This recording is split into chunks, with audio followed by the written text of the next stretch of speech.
ទាហានថៃបាញ់កំភ្លើងធំប្លង់ចូលភូមិខ្មែរឆេះនឹងខូចខាតផ្ទះពលរដ្ឋចំនួន5ខ្នងក្នុងស្រុកសំពៅលូនខេត្តបាត់ដំបងចំនួន2លើកកាលពីថ្ងៃទី25ធ្នូដែលពួកទាហានឈ្លានពាននៃប្រទេសថៃបានប្រើប្រាស់កំភ្លើងធន់105មីលីម៉ែត្របាញ់ប្លង់ចូលដែនអធិបតេយ្យភាពកម្ពុជាក្នុងទឹកដីស្រុកសំពៅលូនដែលស្ថិតនៅយ៉ាងគៀកជាប់នឹងព្រំដែនកម្ពុជាថៃនេះបើតាមសេចក្តីរាយការណ៍បឋមរបស់មន្ត្រីការពារព្រំដែនកម្ពុជានៅក្នុងសេចក្តីរាយការណ៍បានឲ្យដឹងថាការបាញ់ប្លង់លើកទី1របស់កងទ័ពឈ្លានពានថៃបានធ្វើសកម្មភាពបាញ់ប្លង់នៅចន្លោះពីម៉ោង 9:50 នាទីដល់ម៉ោង 11:15 នាទីថ្ងៃត្រង់ថ្ងៃទី25ធ្នូប៉ះទៅចំលើផ្ទះប្រជាពលរដ្ឋនៅក្នុងភូមិទឹកថ្លាឃុំអង្គបានស្រុកសំពៅលូនដោយប្រើប្រាស់កំភ្លើងត្បាល់ធន់105មីលីម៉ែត្រចំនួន33គ្រាប់ក្នុងនោះមានមួយគ្រាប់ធំក្លិនស្អុយមន្ត្រីព្រំដែនបានឲ្យដឹងថាពួកទាហានថៃបានប្រើប្រាស់កំភ្លើងធំធន់105មីលីម៉ែត្រនេះបាញ់ផ្តក់ចូលក្នុងភូមិឋានបណ្ដាលឲ្យខូចខាតអស់មួយខ្នងរីឯមួយខ្នងទៀតគឺឆេះខ្ទេចតែម្ដងខណៈម្ចាស់ផ្ទះរងគ្រោះរួមជាមួយអ្នកភូមិរាប់ពាន់គ្រួសារទៀតកំពុងភៀសសឹកចេញពីផ្ទះសម្បែងឡើងស្ងាត់ភូមិដើម្បីទៅរកតំបន់មានសុវត្ថិភាពខណៈដែលពួកទាហានឈ្លានពានថៃបាញ់ប្លង់ឆ្លងព្រំដែនចូលភូមិឋានខាងកម្ពុជារាល់ថ្ងៃគ្មានបន្ធូរដៃឡើយលើកទី2នេះពួកវាបានបែកកណ្ដុងកំភ្លើងត្បាល់ធន់105មីលីម៉ែត្រដដែលបាញ់ផ្តក់ទៅកាន់ភូមិភាគខាងជើងនៃទឹកដីស្រុកសំពៅលូននៅចន្លោះចាប់ពីម៉ោង 2:40 នាទីរហូតដល់ម៉ោង 3:35 នាទីរសៀលថ្ងៃដដែលទើបស្ងប់ស្ងាត់ទៅវិញដោយចំណាយគ្រាប់អស់ចំនួន11គ្រាប់ដែលធ្លាក់ចំផ្ទះសម្បែងប្រជាពលរដ្ឋនៅក្នុងភូមិពោជ្រៃ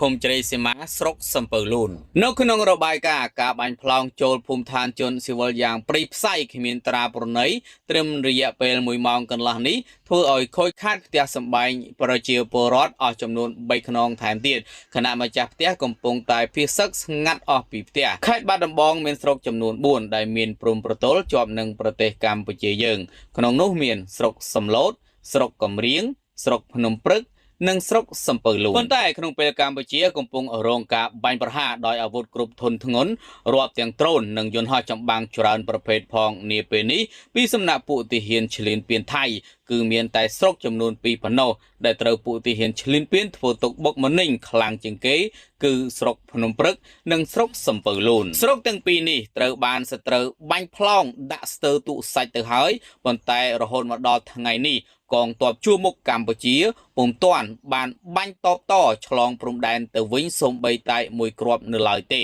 ប៉ុន្តែកងទ័ពជួរមុខកម្ពុជាបានត្រៀមខ្លួនគ្រប់ពេលគ្រប់នាទីយ៉ាងរឹងមាំគ្រប់គោលដៅនៅតាមបន្ទាត់ព្រំដែនដើម្បីរងចាំបដូរគ្រាប់ជាមួយពួកសត្រូវឈ្លានពានទឹកដីប្រសិនបើមានប័ណ្ណបញ្ជាពីថ្នាក់លើ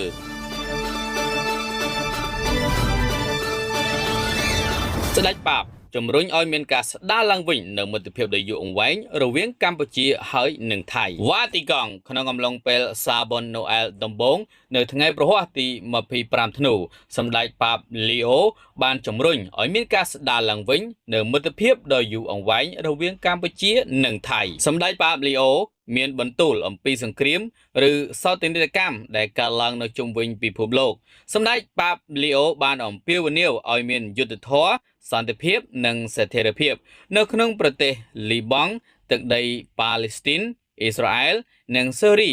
ការអធិដ្ឋានសម្រាប់ប្រជាជនអ៊ុយក្រែនដែលរងទុក្ខធ្វើទារុណកម្មនិងសន្តិភាពនិងលួងលោមសម្រាប់ជនរងគ្រោះនៃសង្គ្រាមអយុធធម៌ស្ថិរភាពនយោបាយការធ្វើទុកបុកម្នេញខាងសាសនានិងភេរវកម្មដោយលើកឡើងពីប្រទេសសូដង់ខាងត្បូងម៉ាលីប៊ូគីណាហ្វាសូនិងកុងហ្គោសម្ដេចប៉ាបក៏បានជំរុញឲ្យមានការសន្ទនាដើម្បីដោះស្រាយបញ្ហាប្រឈមជាច្រើននៅអាមេរិកឡាទីនការផ្សះផ្សាជាតិនៅមីយ៉ាន់ម៉ាការស្ដារឡើងវិញនៅមិត្តភាពដ៏យូរអង្វែងរវាងប្រទេសថៃនិងកម្ពុជានិងជំនួបសម្រាប់ទុក្ខវេទនារបស់អ្នកដែលរងគ្រោះដោយគ្រោះមហន្តរាយធម្មជាតិនៅអាស៊ីខាងត្បូងនិងអូសេអានីនេះជាលើកទី2ហើយដែលសម្ដេចបាបមានបន្ទូលពីចំនួនព្រំដែនកម្ពុជាថៃដោយលើកទី1ធ្វើឡើងកាលពីថ្ងៃពុធទី10ខែធ្នូសម្ដេចបាបមានបន្ទូលថាព្រះអង្គមានការសោកសង្រេងយ៉ាងខ្លាំងចំពោះការប្រយុទ្ធគ្នាឡើងតាមបណ្ដោយព្រំដែនកម្ពុជាថៃដោយជំរុញឲ្យភាគីទាំងពីរបញ្ឈប់អរិយភាពជាបន្ទាន់ ខណៈជនស៊ីវិលរាប់ម៉ឺននាក់បានភៀសខ្លួនចេញពីផ្ទះសម្បែងព្រះអង្គបានមានបន្ទូលទៀតថាខ្ញុំមានការសោកស្ដាយយ៉ាងខ្លាំងចំពោះដំណើរនៃការឆាបឆេះឡើងនៃភ្លើងសង្គ្រាមជនស៊ីវិលស្ថិតក្នុងចំណោមជនរងគ្រោះហើយគ្រួសារជាច្រើនត្រូវបានផ្លាស់ទីលំនៅតែម្ដងព្រះអង្គបានអំពាវនាវឲ្យមានបទឈប់បាញ់ជាបន្ទាន់ហើយបានអំពាវនាវដល់រាជរដ្ឋាភិបាលទាំងពីរឲ្យវិលត្រឡប់ទៅរកការសន្ទនាឡើងវិញ